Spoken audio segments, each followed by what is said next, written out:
আসসালামু আলাইকুম। আমরা কিন্তু আসছি আজকে একটা এই যে বেলকুনি মানে ছাদ যেটা বলে, ছাদে সুন্দর একটা মৌমাছির বক্স বসানো হয়েছে। এটা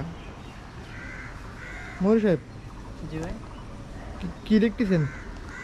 ভাই মোমাসের বাক্স স্থাপন করে এসে তাই দেখছি তাই না? তো দেখি গ্লাস সিস্টেম বক্স নাকি এটা? হ্যাঁ গ্লাস সিস্টেম আছে। বক্স দেখা যাবে? হ্যাঁ মাছে ভিতরে মাছে দেখা যাবে। ওই যে 400 কিন্তু এই সাইড এই সাইডও আছে। দুই সাইড আছে না? দুই সাইডে। দুই সাইডতে দেখা যাবে? হ্যাঁ দুই সাইডে মাছে কি আছে কি অবস্থা আছে সব দেখা যাবে। ভিতরে কিভাবে কাজ করতেছে মৌমাছি সব হ্যাঁ, মৌমাছি। দেখা যাবে। আচ্ছা, মৌমাছি আপনার কাছে কেমন লাগে?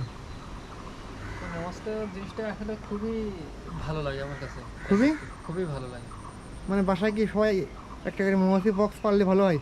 অবশ্যই ভালো লাগে কারণ অনেকে দেখেন হাঁস মুরগি তারপরে কুকুর অনেক কিছু পোষে বুঝছেন কিন্তু অনেকে হাঁস পোষে, বিড়াল পোষে, কুকুর পোষে, একটা করে মুরগি মৌমাছি পোষে, বক্স হ্যাঁ। পুষুক, তাহলে একটা আসল মধুর স্বাদ পাবে। আর হ্যাঁ। বাসায় বসে মধু খাওয়ার স্বাদই তো অন্যরকম। মানে ন্যাচারাল যে মধু হুম। ওইটা স্বাদ পাবে বাজার থেকে যে চিনিগুলা পানি বিভিন্ন কেমিক্যাল মেশানো যে মধু হুম, এগুলো যে খায় সেটা থেকে পরিত্রাণ পাবে এক কথায়।